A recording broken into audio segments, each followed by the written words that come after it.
Hey guys, in this video we're going to take a look at how we can take a Mozaik job, export that out of Mozaik into SketchUp, and then from SketchUp into VORTEK Spaces. The purpose of this video is to give you a bit of a rundown on the process, but also explain how you can take a Mozaik drawing where you've been able to produce the CAD drawing very fast, easily and efficiently, and then take that into a professional 3D rendering solution like VORTEK Spaces to help get the best possible end result for your clients. So what I have open in front of me here is a 3D view of a kitchen that's been drawn in Mozaik, and I'll just have a bit of a spin around here. And as you can see, this is a fairly decent 3D view that's just been created and generated directly in Mozaik. You're able to zoom in nice and close and see what's going on here. It's very fast and easy to move around, very snappy and responsive there. But if you want to take that to the next level and generate a professional 3D render, you need to go from Mozaik into SketchUp and then SketchUp into something like VORTEK Spaces. And that's what we're going to be focused on in this video. So let's close out of the 3D view here and walk you through the process of how you can do that. Now in this video, I'm also going to show you how you can import in models, such as, I'm going to use the example of a bar stool. And with this example of a bar stool, I'm going to show you how you can do that in SketchUp by downloading something from the 3D warehouse. It's important to note that you can also save that model as a SKP file and import it into Mozaik, so next time around you could just draw that file in Mozaik. You could also do that in VORTEK Spaces, so there are three different avenues where you might want to import the models, and either one of them are fine. So in this example, I'm going to do that in SketchUp. Okay, so at this point we've completed our drawing in Mozaik and we're happy to take that out into SketchUp. So to do that, I'm going to start on the product page here, and I'm going to navigate across and click on the SketchUp button. When you click the SketchUp button, you'll notice a little dialog window pop up here where it gives you a couple of options where you can either have cabinet labels turned on, whether you want a floor generated, and whether you'd like operations, or if you want to remove the handles or doors. So I'm going to leave it on with the floor ticked on. I'm not going to have any cabinet labels. I'm going to click OK there. What will happen next is Mozaik will launch SketchUp and import the Mozaik file into SketchUp for you. So that's what you're seeing happening right now. It takes a minute for SketchUp to open. Note that this will be linked to whichever version of SketchUp you're using. I'm running 2022 on my PC, so it's opened this file in 2022. Zooming around here now, I can see the Mozaik job is open in SketchUp, and then I've got the full native tools in SketchUp to enhance this drawing, whether I want to put a ceiling in, or I want to extend my floor, or perhaps I'd like to add in 3D models. You can also go ahead and do things like in your tags on the side there, turn off dimensions if you don't want to see them in your 3D render. Recommend turning them off. So coming in here, let's take a look at the example of setting up some bar stools along the back edge of this island bench. So to do that, I'm going to go across to the window view and click on 3D Warehouse. That's going to launch the 3D Warehouse. Note that you will need to have an active account with SketchUp. It doesn't need to be an active subscription, it just needs to be an account, which can be a free account. That's then going to launch the 3D Warehouse, and if you've already got signed into your account, it will show you this and you will be able to download straight away. So what I'm going to do is search for a bar stool. So simply enter the type of thing that you want to search for and press enter, and then you'll be presented with different options. I'm going to go ahead and use this Astro bar stool, so I'm just going to click the download button, and it's going to prompt me here and ask me if I would like to download that directly into my active SketchUp model. I'm going to choose yes for that option. That's going to download the model, and then soon my cursor will become active with that model in place, ready for me to place that in the drawing. Okay, as you can see now, I can see the bar stool, so I can bring that across and place that where I'd like. I'm going to drop it in right about there. Next, I might want to adjust the scale because it looks a little tall. So I'm going to go across to the scale tool in SketchUp.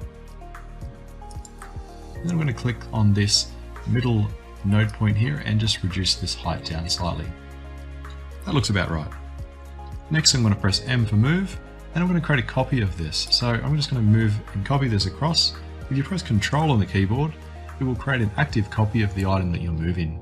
I'm going to move this across to the other side of the island, right about there. And then I want 4 of them, so I'm going to press /3, which is divide by 3.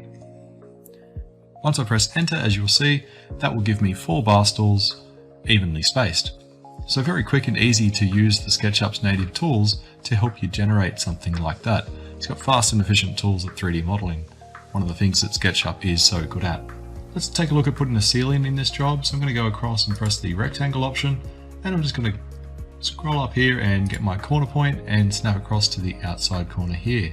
Now you can press the up arrow if you want to lock the references there, and you can snap to the outside there and then drag it across until you get your point in the right location. Once you drop your point there, you can press the P for push pull and then lift your ceiling up to whatever thickness you want your ceiling represented as. I'm going to enter 100 millimeters. So let's get into how we can export out to Spaces. If you've got your VORTEK Spaces extension in SketchUp installed, you'll have this little toolbar at the top of the menu here. You can also get to the same thing by going to Extensions and then down to VORTEK and then the various options here. So we want the Export to VOK option, which you can also do by clicking this option here, Export your model as a VOK file. So I'm going to choose that option there. And then when it pops up, I'm going to save this into my Mozaik job file, but you can save it in a location that suits your workflow. I'm going to change the name here. Instead of room 1, I'm going to pick up the Mozaik job name and I'm going to call it Lane Residence. I'm going to hit save, and that's all you need to do. The VOK file is now exported out of SketchUp and is ready to be imported into VORTEK Spaces. So I'm going to hand over to Jonathan and allow him to walk you through the process on how you can take this file and create a professional 3D render. Thank you, David. My name is Jonathan, and I will show you how to import that Mozaik project into VORTEK Spaces to create a wonderful presentation in no time. So what you see right now, this is the start screen of Spaces where I can see all of the projects I've been working on lately. First step, I'll go and click on select the file to import to go and load the file that was sent to me by David.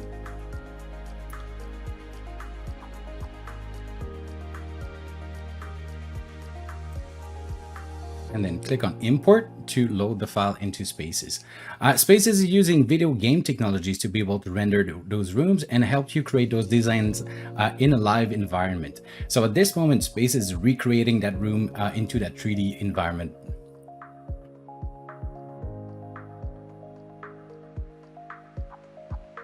Now the project is open. So what you see right now, this is pretty much the same thing as what we had in Spaces, but now inside Spaces, you can easily move inside of the project. First thing to know is how to move around the project. So using your mouse, you can click on the left click to move your head around. And so basically you always stay in the same position, but you just look in different directions.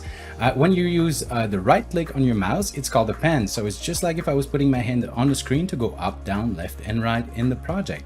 You can also use the wheel to go back and forth in the project. It will follow where your mouse is, so I can put it on the left or on the right, and it will follow where the mouse is positioned inside of my project.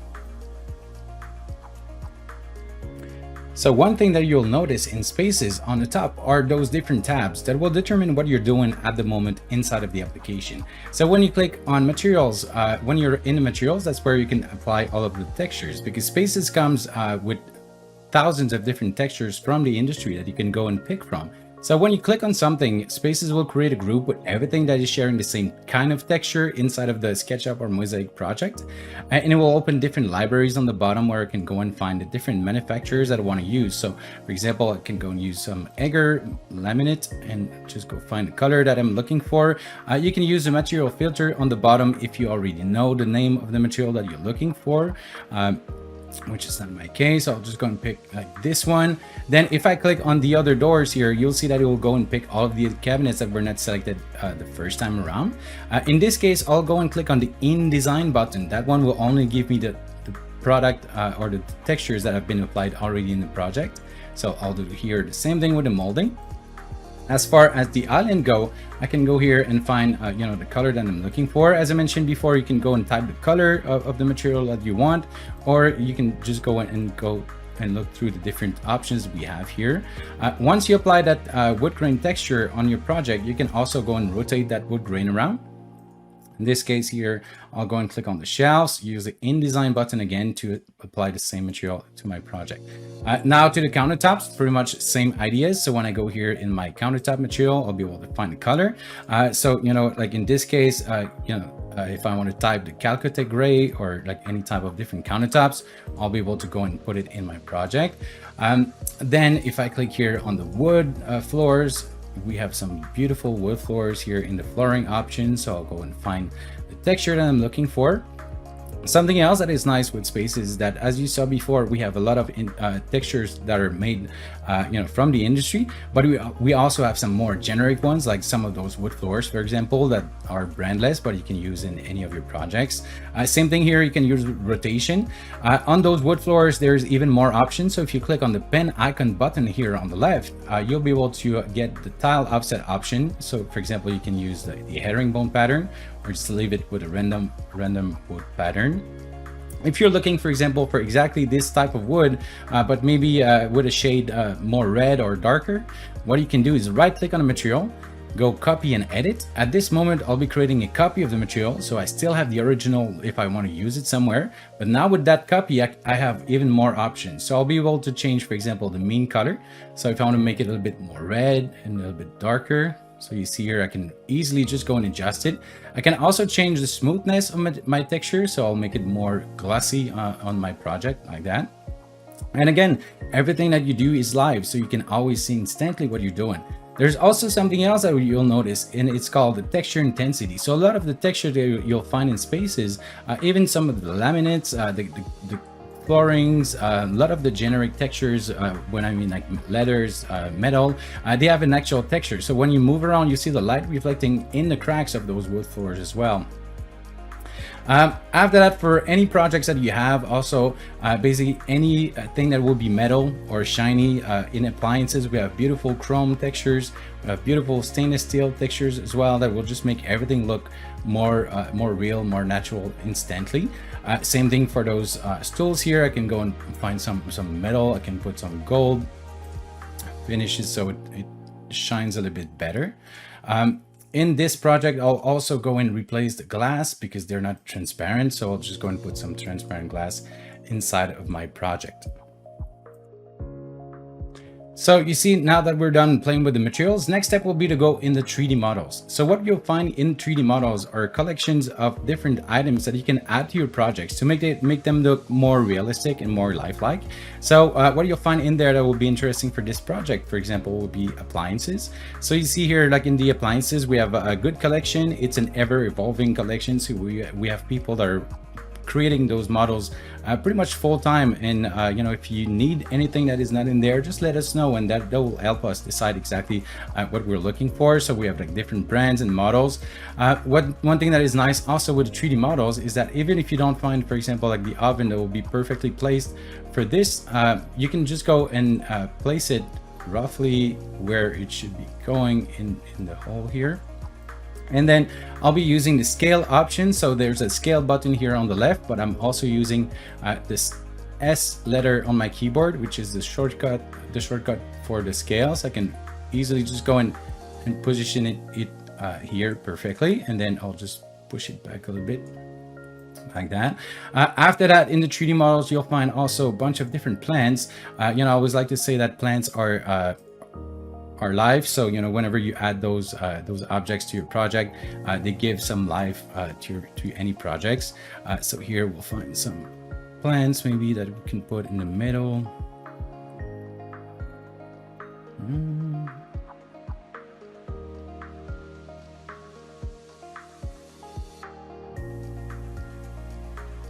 I'll just go with this. It's simple, and then I'll make it a little bit bigger, just so we see it more. After that, in the 3D models, you'll find also like kitchen sinks. We have bathroom accessories, a bunch of different kitchen accessories. So from dinnerware, so like it makes it very easy if you want to put stuff in the shelf, on the shelves, on the countertop. So you see here, I can go and put some balls.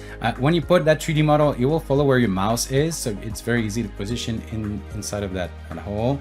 Again, like just because I'm lazy a little bit, I'll just go and scale them to make them a little bit bigger in my project. After that, if I go back to the kitchen here, like we have small appliances stuff again that you can go and put even on the shelves or on the countertops like that.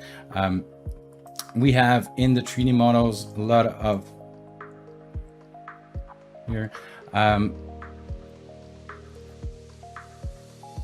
So here we have like animated dogs and cats as well that are really nice and make everybody laugh whenever you put that in there. So if I can go and put that corgi that is looking around, so I'll just put in the corner of the kitchen. It's really nice because they're animated.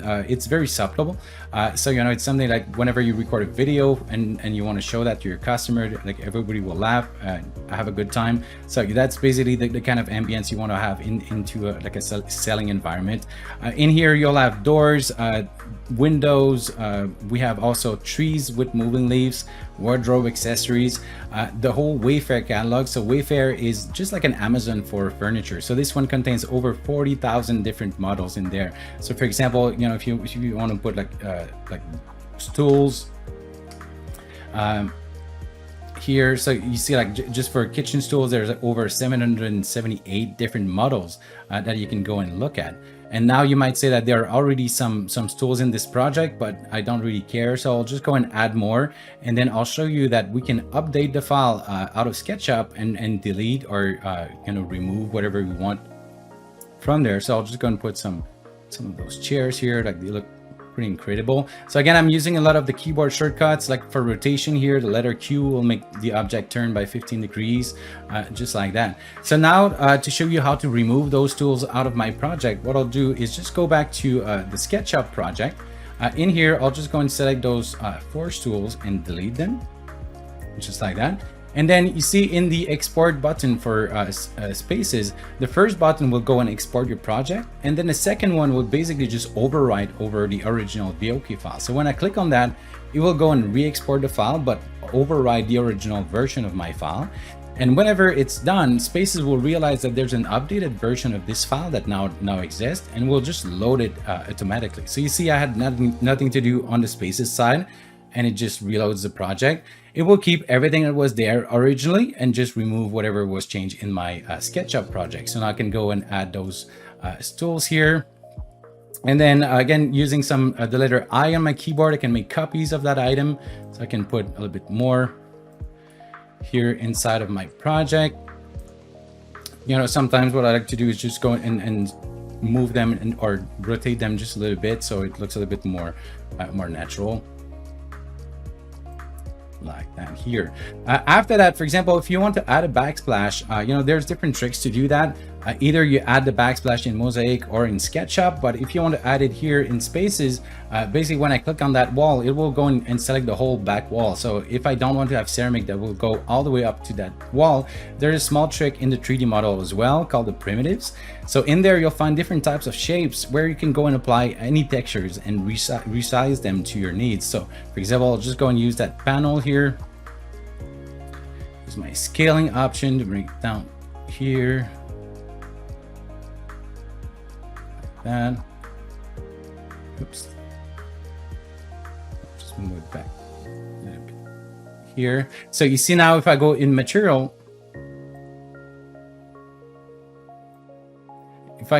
here, I'll go and apply some of my ceramics. So for example, here in my ceramics, again, I can go and type the name, but you know, if I'm looking for a color, I can also use my color picker.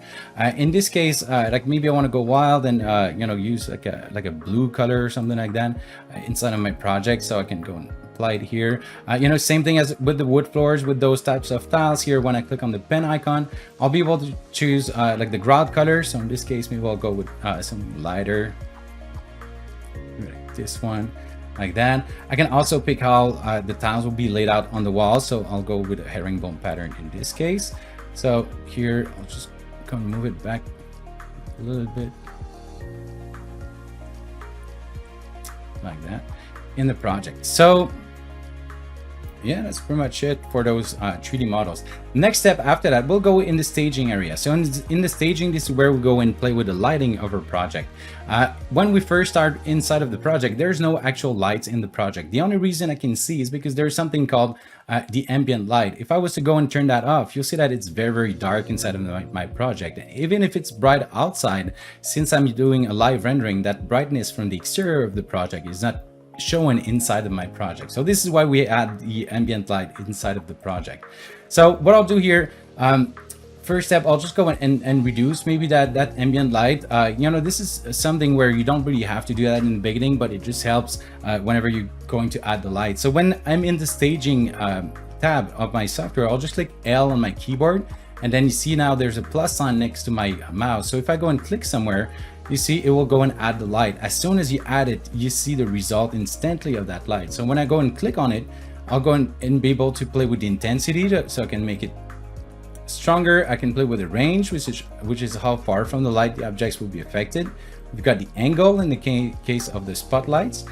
So we have spotlights. We also have point lights. So point lights is more like a ball of light that will emit light in all directions. So I can go and just move that anywhere in my project. Just like the 3D models, you can take that light and just move it and place it exactly where it should be inside of your project. So with this one, I'll just leave it there and maybe even turn it off for the moment. I will show you some of the best tricks to obtain some very realistic type of renderings. So what I'll do here is just start where I have windows in my project. You see when I put two lights at the same height level, they'll be grouped together, so I don't need to go and adjust them one by one. I'll just rotate them so they're throwing light inside of my room, then switch them to a point light. And then when you have the point lights on the bottom here, you've got what we call the IES profiles. So those are type of like shapes of light beams. So they will really help creating that really nice feeling of a natural light coming inside of that room. So you see here, after that, I can take that light now and play with the range. So you see here when I look at the range, so like the light is going all the way to the back wall. So like maybe this way is good.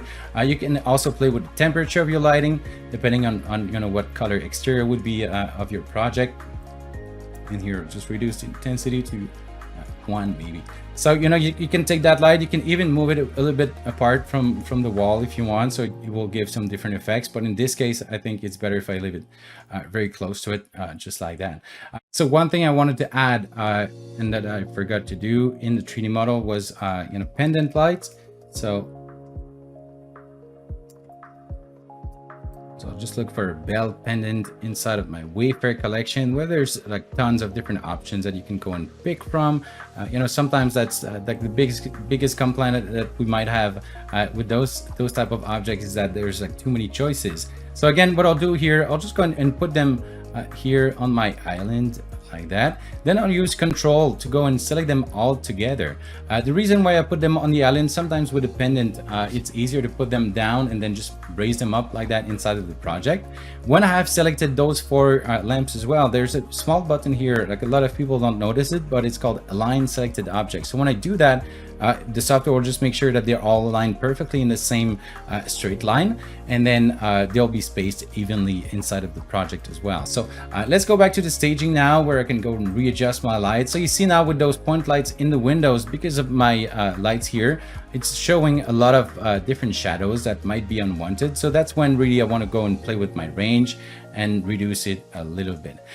Then after that, here in the light settings, you see we have the sun. So with the sun, you can go and play with the direction of the sun. In this case, you know, there's an open wall behind me, so I'll just kind of keep it quite simple. But you know, like if you want to create a really nice effect whenever the sun is hitting here on the floor, so I'll just go and do it about here. I'll add 2 lights on the floor where the sun is touching. Again, the 2 lights will be selected together, so adjust it at the same time. I'll turn them into point lights. Those ones are meant to kind of reflect the sunlight inside of my room, so I'll go and make them a little bit warmer here, and then I'll raise them up a little bit here and play that here. After that, there's also something else that is nice to like know in the lights here, is that we have LED strips. So with the LED strips, I can basically just go and click here one side to the other side, and after that, when you go to adjust it, the middle arrows will adjust the whole LED bar, and otherwise if you pick the ones on the left, on the right, it will go at an angle. So I'll just go and do the same thing here, just like that, and then raise it up a little bit. Then we have pretty much the same settings as far as intensity and range and all of that. But again, you know, with Spaces, our goal is to try to, as much as possible, to have all of those settings pre-made or pre-set up for you, pre-picked, so you don't have to go and play with all of those settings one by one. After that, here, that light in the ceiling, that's one trick that we use sometimes. You know, when you're done with the lighting, you can just go add 1 light. It will be about you know, like 30 to 45 centimeters from the ceiling. And then this one here, I'll just go and put no shadows. So it will kind of, you know, erase a lot of the shadows that are unwanted inside of the project, but keeping the whole effect of the light coming from the exterior of that scene. And you know, like in Spaces, there's a bunch of different settings that will make your the lights being auto adjusted. So just like a phone, when you go into a bright room and then into a darker room in your in recording a video, you'll see that the camera will be adjusting. So now that we're done with the lights here in the staging, we also have what we call skyboxes. So the skyboxes are 360-degree pictures. They'll show all around of your project. Sometimes it will create some, you know, if you have an open wall in your project, it might create some weird reflections in the projects, but in this case, I guess it's not too bad, because when we see it from the window, it will look pretty good. I'll try to adjust my views as well, so I don't see on the open side behind me. Another trick also, now that I've added some lights over the island, I can go and pick the underside of those lights here and apply what we call an emissive material. So an emissive material is a material that will look just like if it was, you know, a light. So when you go and pick the emissive material, you see like the first one is pretty bright. And again, you can just do copy and edit. And then in the appearance here, you can play with the emission level. So you see here when I play with that, so it just makes it like very bright. And sometimes I'll like to make it just a little bit warmer as well, like a bit more like yellowish, orange type of color, like that. Maybe a bit more, just like that. So you know, it looks very, very real inside of the project. And I don't even need to add light objects underneath them. But if you really want to do that, again, you know, it's very simple. So I can just go use L on the keyboard, add a couple of lights underneath. They'll all be selected together. So I can go and play with the range here, just make it a little bit bigger. Like that, maybe the angle wider.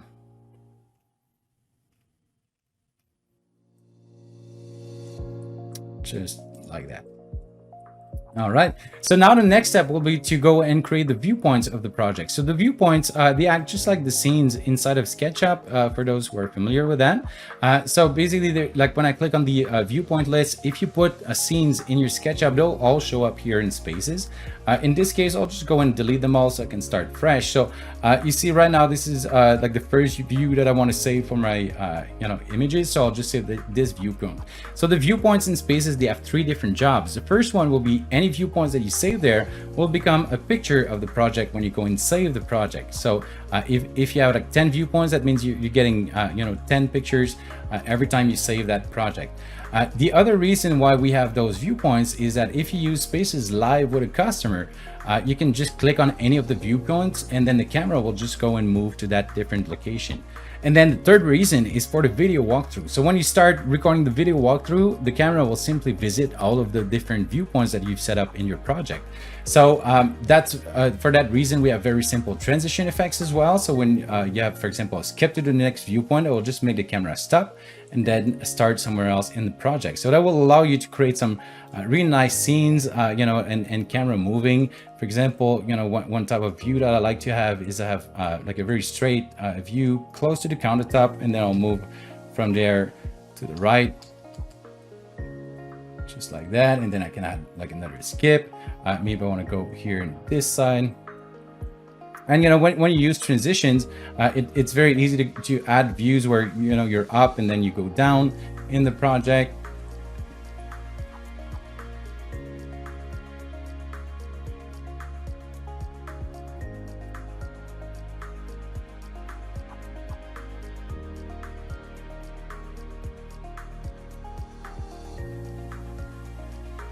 Like that. And you see, you'll notice also that when I go and add those viewpoints, there are timestamps. So like I'm kind of previewing how long it will take to go and watch that whole video.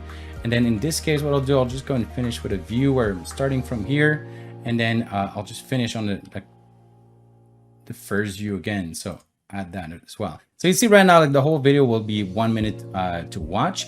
You have the speed on the bottom that you can go and adjust. The other settings here, you've got like a speed transition, so you can adjust the speed in between 2 different points to make them go faster or slower. Some pause options.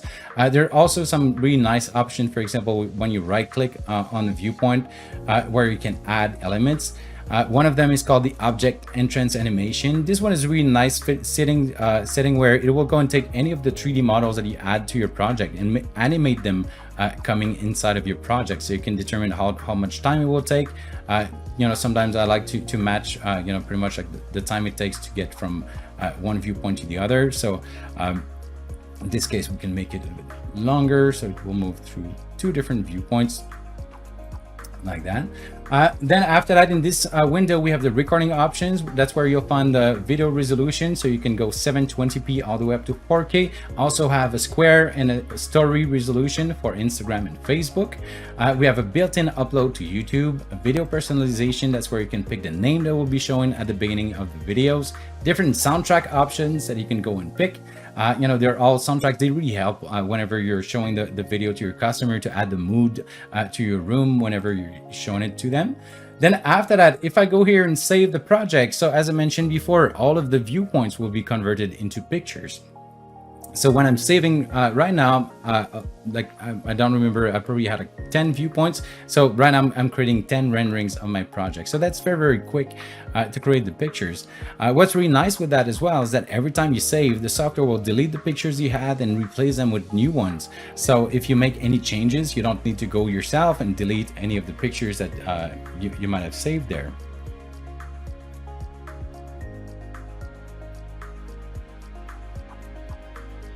All right, so now if I click in the gallery, I'll be able to see all of the renderings that have been saved of my project. Now for the video, as I mentioned, all I have to do is just click on the red button to start the recording of my video. So when I click on it, you see the camera will go back to the first viewpoint and will start moving slowly inside of my project. So depending on the graphic card on your computer, that's where it will make the most difference. Meaning if you have a bigger graphic card, the video recording will be faster. But you know, even on a computer like mine, for example, it will take about 2 minutes, 3 minutes maybe to record that whole video. So even if I had a much slower graphic card, maybe it's double the time, so maybe it's 6 minutes or 8 or 10, but it's never half an hour or to record a video. So we like to say that every customer do deserve a video of their project. So I'll just let it go and record like that for a couple of seconds, and then I'll be able to show you exactly what's going on after. So I'll just maybe speed up that time so you see what's going on after. All right, so now the video is done recording. It will go and open that preview window where you can go and watch in the video and see exactly what it looked like once finished. In this case, after that here, I've got the upload to YouTube panel. So whenever I'm ready, I can just click on start upload to upload that video on my channel, and then I'll link a video in the description of this video, so if you want to see the final result in 4K quality. I just want to remind you before I let you go that we do offer 2 weeks free trial of the application, so you can go on vortekspaces.com and just show you here when you click on the top right, free trial. So that's where you can go and start it. 2 weeks, no credit cards required, very easy. So you know pretty much how to use it right now. So next step is just to go and start your free trial, and let me know if you have any questions. You can contact us by email or use the online chat on our website as well. Thank you very much and have a great time. Bye-bye.